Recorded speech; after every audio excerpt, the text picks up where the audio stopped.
There's something happening underneath the surface of your financial life that you can't see. You don't see it because it doesn't look like a problem. It looks like normal.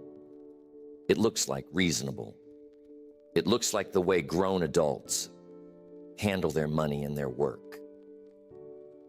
And every day that you live inside it, your income stays smaller than it should be. Year after year, decade after decade. And by the time you start to wonder why you never quite broke through to the next level, the habits that kept you small have been running your life for so long that you can't even remember when you started them. Here's the truth. The thing that determines what you earn is not your talent. It is not your work ethic. It is not even your luck. It is the daily habits you have built around money, work, and your own value. Most of those habits are invisible to you. They feel like just how things are done. They feel like personality. They feel like you, but they are not you. They are choices. They were learned, and they can be unlearned. Today, I'm going to walk you through 8 habits that quietly sabotage your income. Not the obvious ones. Not stop wasting money on lattes. Not make a budget. I am talking about the deeper habits, the patterns underneath your work and your earning that year by year hold the ceiling of your income exactly where it has always been. You are going to recognize yourself in at least 3 of them. Maybe all 8. That isn't a reason to feel bad. That is the diagnosis. Once you can see it, you can change it. But you can't change anything you can't see. So, pay attention. And be honest about which of these you are doing right now. Now, before we get into them, I want to tell you why these habits matter so much. Because the math of income is not what most people think it is. Most people think they earn what they earn because that is what their job pays. Or because that is what the market will bear. Or because that is what their experience is worth. And the math they assume is mostly out of their hands. But that isn't how it works. Here's the truth. 2 people doing exactly the same work, with exactly the same experience, in exactly the same field, can earn radically different amounts of money. One can make $50,000 a year. The other can make $500,000. The difference isn't their skill. The difference is the habits surrounding their work. The way they price themselves, the way they ask, the way they hold their value, the way they spend their hours, the way they pick their environments. Every one of those is a habit, and every one of those is yours to choose. You see, your income isn't paid out by your employer or your clients. Your income is generated by your habits, and then it gets paid out through whatever vehicle you are using. Same vehicle, different habits, different income. The vehicle is mostly irrelevant. So when you look at where you are stuck, you must stop blaming the vehicle. The job is not the problem. The industry is not the problem. The economy is not the problem. The habits you are bringing into the work are the problem. And they will keep being the problem until you change them. Now ask yourself this. What did you earn 5 years ago? What do you earn now? If the number hasn't roughly doubled, something underneath the surface is holding it down. Because doubling your income in 5 years isn't a stretch goal. It is what happens naturally when somebody's working on the right habits in the right environment. The fact that most people don't double in 5 years isn't because doubling is hard. It is because the habits most people are running are habits that hold them flat. You have spent enough years flat. Today we name what is keeping you there. And then you decide which of these you are willing to change. I am telling you, change one of them, just one. And your income starts moving inside 12 months. Change 3 of them, and you won't recognize your bank account in 5 years. Number 1, You are underpricing yourself, and you don't even know it. Most people, when they set their rate or accept a salary or quote a price, do something quiet and almost automatic. They think about what feels fair. They think about what the other person will probably pay. They think about how much they need. They think about how much somebody at their level usually charges. And then they pick a number that feels safe, usually low, because the number that would actually reflect their value scares them.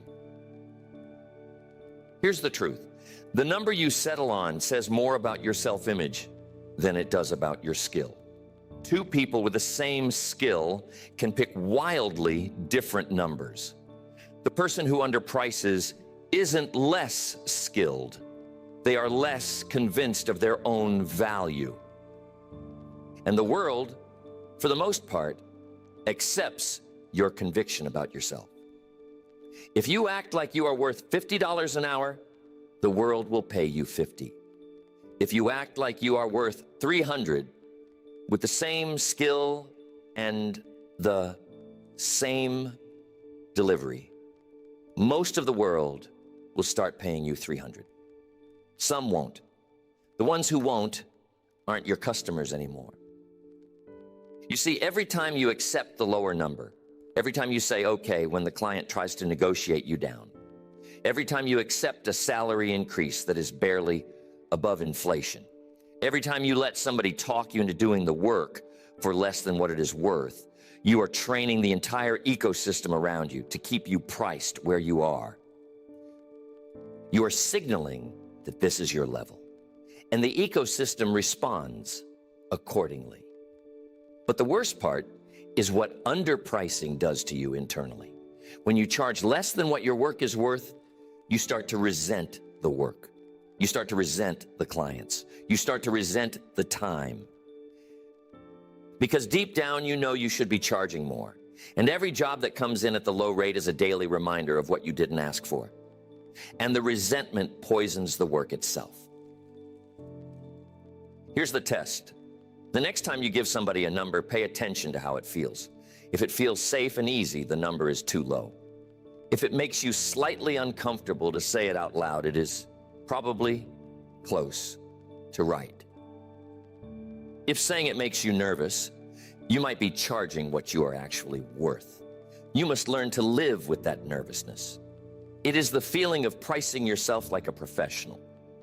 The number that protects your comfort is also the number that keeps you broke. Every single time. Next, you apologize when you ask for money. Not always out loud, but your tone does it. Your body language does it. Your hesitation does it. You ask for the rate and then you immediately follow it with a soft qualifier. But we can work something out. Or let me know if that's too much. Or I know that's a lot. And every soft qualifier you add is a signal that you don't really believe in the number you just said. I am telling you, the person you are talking to picks up on it immediately. They don't need you to say it. They feel it in your voice. They feel it in the pause after you say the price. And the moment they feel it, they know they can negotiate you down. Because if you don't believe in the number, why should they?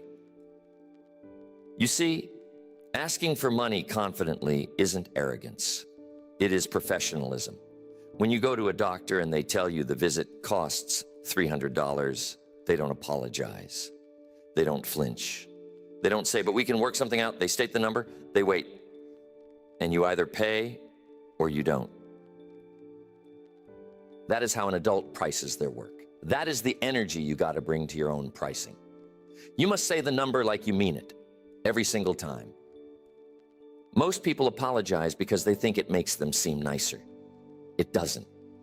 It makes them seem unsure. And nobody wants to pay top dollar to somebody who seems unsure of what they are worth. The very kindness you think is helping you is the thing destroying your pricing power. So practice this. The next time you give somebody a number, give the number, and then stop talking. Don't fill the silence. Don't explain it. Don't justify it. Don't soften it. State the price and let it land. The first time you do it, you are going to feel rude. You won't be rude. You will be operating like a professional. And every single time you do it, you are buying back another piece of your pricing power. Next, you treat income growth like it is somebody else's job. You wait for your employer to give you a raise. You wait for your clients to recognize your value and offer you more. You wait for the market to come around to what you are worth. You wait for somebody somewhere to look at you and decide it is time you earned more money. Here's the truth. Nobody is going to do that. Nobody is sitting in a room right now thinking about how they should pay you more. Nobody is keeping a private list of all the value you have produced, waiting to reward you.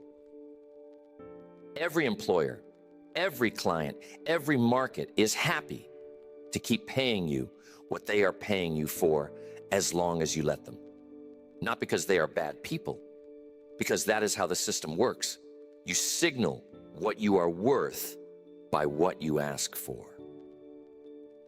And if you don't ask, the system assumes you are content with where you are. You see, the people who earn at the top of their field aren't more talented than you. Many of them are less talented than you. They are people who took responsibility for their own income growth and went out and got it. They asked for raises. They left jobs that wouldn't move them. They renegotiated client contracts. They raised their rates. They went after better work. They treated their income like something they were responsible for managing. Same as their health, same as their relationships, same as their time. But here's the truth. If you wait, you can wait your entire career, and you will. That's what waiting becomes, a whole life of it. You must understand that. 5 years from now, 10 years from now, 20 years from now, you can be exactly where you are, waiting, hoping somebody notices. And nobody is going to notice, because there is nobody whose job it is to notice. Your income is the only thing in your life that you have made somebody else responsible for. And the somebody else is not coming. Take responsibility for your own number. Not aggressively, not bitterly, just deliberately. You have to own this. Nobody else will. Sit down every 6 months and ask yourself, what is my number now? What should it be? And what is the move that gets me there? Then make the move. And if the move doesn't work, make a different one. You must be the one driving, always, every single year of your working life. Next, you hide your income from yourself. You don't know exactly what you make. You don't know exactly what you spend. You don't know what your hourly rate actually works out to when you factor in everything. You have a rough sense, a vague feeling, a general direction, and you operate inside that vagueness because the vagueness is comfortable. But here's the truth. You cannot manage what you don't measure. The people who earn well, the people who actually grow their income year over year, know exactly what they make, exactly what they spend, exactly what their effective hourly rate is on every project, and exactly which work is most profitable. They have a clear-eyed view of the math, and the clear-eyed view is what allows them to make smart decisions about where to put their time. You see, when you live inside the vagueness, you cannot tell whether you are getting better or worse. You cannot tell whether the new client is paying you more or less than the old one when you account for all the hours. You cannot tell whether the raise you got actually moved the needle or just kept pace with inflation. You are flying blind. And in the absence of real numbers, you assume you are doing okay, because that is the default assumption when you have no data. And here's what hiding does to you. It makes you afraid of the truth, because if you actually sat down and totaled it up, you might find that you are making less than you thought, or that your business isn't as profitable as you assumed, or that the hours you put in aren't producing the return you wanted. The fear of finding that out keeps you from looking, and the not looking is what guarantees the truth never changes. Track it every week. You must do this every single week without fail, because the moment you let it slide, the vagueness comes back. Not a complicated system. Just write down what came in and what went out. Total your hours. Calculate your effective rate. Do it for 3 months, and you will see things you have been missing for years. Some clients are quietly draining you. Some work is more profitable than you thought. Some habits are costing you more than you knew. You can't see any of it without the numbers. So put the numbers in front of yourself every single week for the rest of your earning life. The people who do this win. The people who don't do this stay stuck. Next, you spend most of your time doing work that is below your pay grade. You think you are being efficient. You think you are being responsible. You think you are getting things done. And you are getting things done, just not the things that would actually move your income forward. You see, every person has a highest value activity in their work. The one thing that, if they did more of, would generate the most income. For some people, it is selling. For some, it is building. For some, it is leading. For some, it is creating. And every other task in your work has a lower dollar value attached to it, including the administrative work, the meetings, the scheduling, the cleanup. Here's the truth. Most people spend 90% of their working hours on the lower value tasks and 10% on the highest value one. And then they wonder why their income is flat. The math is unforgiving. If your highest value activity produces $300 an hour and the administrative work produces 10, every hour you spend on administrative work is costing you $290. Hours add up, days add up, weeks add up. And by the end of the year, you have spent thousands of hours on work that you should have been delegating, automating, or just refusing to do, instead of doubling down on the one thing that produces the real money. I'm telling you, the people who earn well aren't the people working the most hours. They are the people working on the most valuable things. The person making $500,000 a year isn't working 5 times harder than the person making $100,000. They are working on different things. They have pushed the low-value work off their plate, and they spend their hours on what actually produces the income. Listen, you got to look at where your hours go. Be honest about it. Every meeting that didn't need to happen, every task that should have been delegated, every report that nobody reads, add it all up. That is the time you should be spending on what actually pays you. The reorganization of your hours is the reorganization of your income. And it doesn't happen until you look at where the hours are going and start refusing the work that doesn't deserve them. Next, you spend most of your time around people who have normalized being broke. They are nice people. They are good people. But none of them earn what you want to earn. None of them have built what you want to build. None of them are doing the financial things you want to be doing.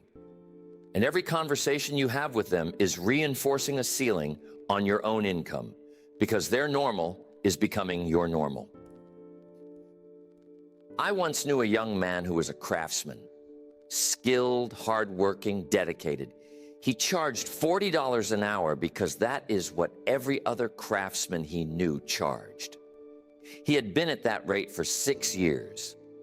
He thought it was the going rate. He thought it was what the market would bear. He thought anybody charging more was overpriced. One day he met somebody at a job site who did the same work he did, but for a different kind of client. That Somebody charged $300 an hour. He couldn't believe it. He thought it must be a scam. He thought nobody would actually pay that. But he started asking questions. He started watching how the person operated. He started spending time around the kind of clients that paid those rates. And within a year, he had raised his own rate to 150. Within 2 years, 300. Within 3 years, 400. The work was the same. He hadn't gotten better. He hadn't learned a new trade. The only thing that changed was who he was around. The peer group at $40 an hour had been holding his number down by sheer normalcy. The peer group at 300 had pulled his number up by their normalcy. The numbers weren't abstract. They were a function of the room he was in. Listen, the room you are in sets your ceiling. Here's the truth. The people you talk to every day, the conversations you are part of, the financial reality of the people around you, all of it determines what feels normal. And what feels normal determines what you ask for. And what you ask for determines what you get. If you want to make more money, you must change the room. Not all at once. Not by abandoning the people you love, but deliberately. Over time, you have to add to your environment people who are operating at the level you want to reach. People whose normal numbers are higher than yours. People whose conversations about money are different from the conversations you grew up with. Walk into rooms with bigger numbers. Listen, you have to do this on purpose. Nobody is going to invite you into those rooms. You gotta find them, get in them, and stay in them. Sit in them long enough that the numbers stop sounding outrageous. Because the day the numbers stop sounding outrageous is the day you start asking for them yourself. Next, you say yes to favors that won't grow you because you don't want to seem ungenerous. Somebody asks for a discount because they are family. Somebody asks you to take on a project for exposure. Somebody asks you to help out for a fraction of your rate because they are just starting out. And you say yes because saying no feels mean.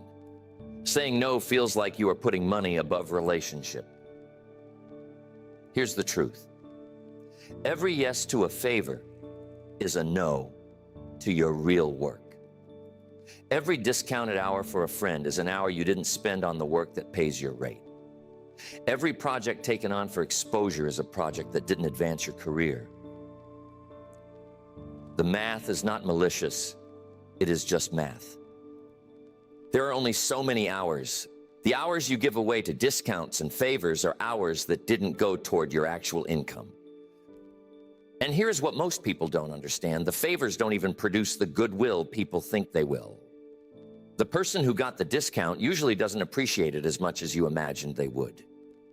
The project taken on for exposure usually doesn't produce the exposure that was promised.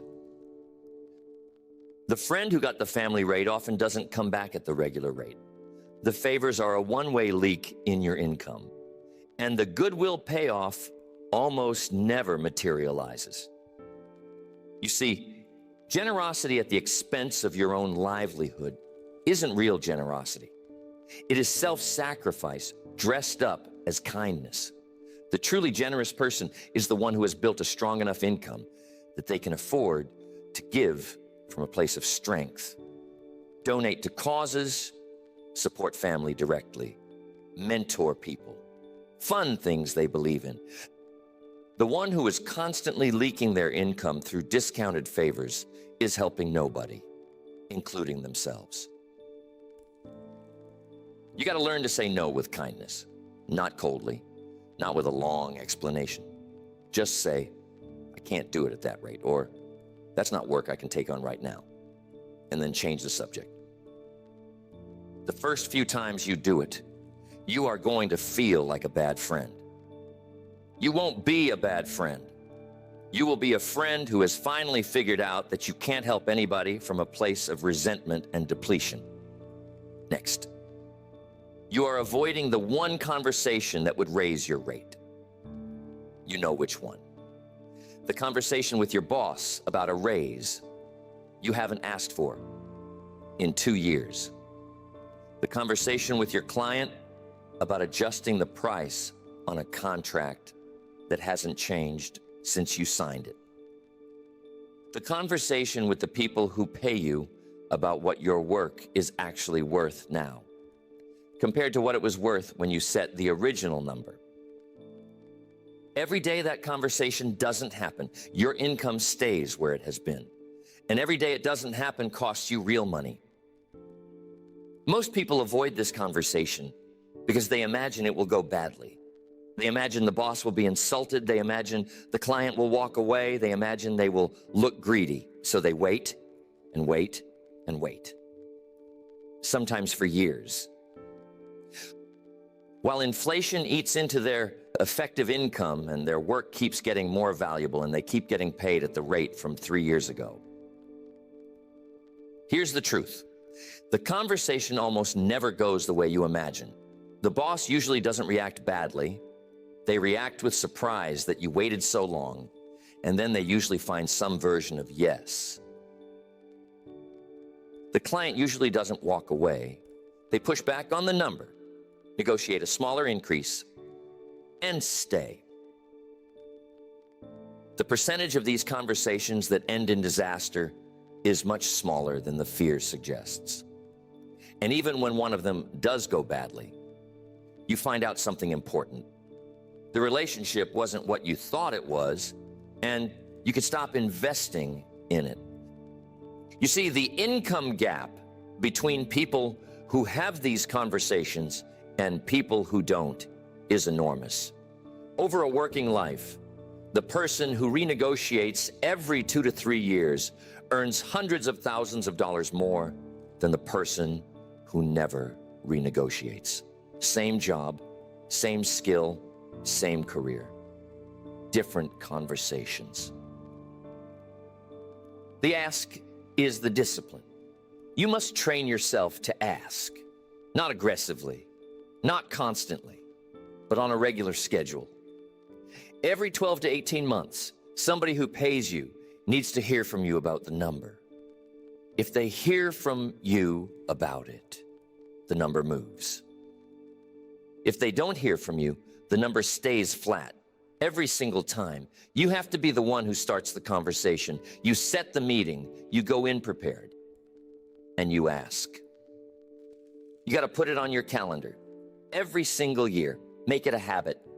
Treat it as a non-negotiable part of your working life, because the conversation is not optional. It is the entire reason your income grows. So here is what I want you to carry with you. 8 habits. Every one of them invisible. Every one of them quietly setting the ceiling of your income year after year while you wonder why you aren't getting where you want to be. The good news is none of them require talent. None of them require luck. None of them require the world to change. They require you to look at how you have been operating and decide today that one of these habits is going to change. Just one to start. Pick the one that scared you the most as you listened, the one that hit closest to home, the one you knew immediately was you. Start there. Spend the next 90 days breaking that one habit and building its opposite. Then come back and pick the next one. I am telling you, 3 years from now, if you have replaced even 4 of these 8, your income will not look anything like it does today. Your bank account will not look the same. Your sense of what you are worth will not look the same. Every single day of those 3 years, your habits will be doing the work for you, not against you. You will walk into rooms differently. You will ask for things differently. You will pick your work differently. And the version of you who was running these old habits will look like somebody you barely recognize. That version of you is not stuck. That version of you is not destined to keep earning what they have always earned. That version of you just hasn't yet decided that the habits running their financial life wherever there's to change. Today, you must decide. The habits are yours. The income that follows the habits is also yours. And the work of breaking the old habits is the work that builds the new income every single day. Until the habits running underneath your work are habits that build instead of habits that drain. Until you are no longer the person being quietly sabotaged. Until you are the person whose income reflects the actual work, the actual value, and the actual conviction underneath them.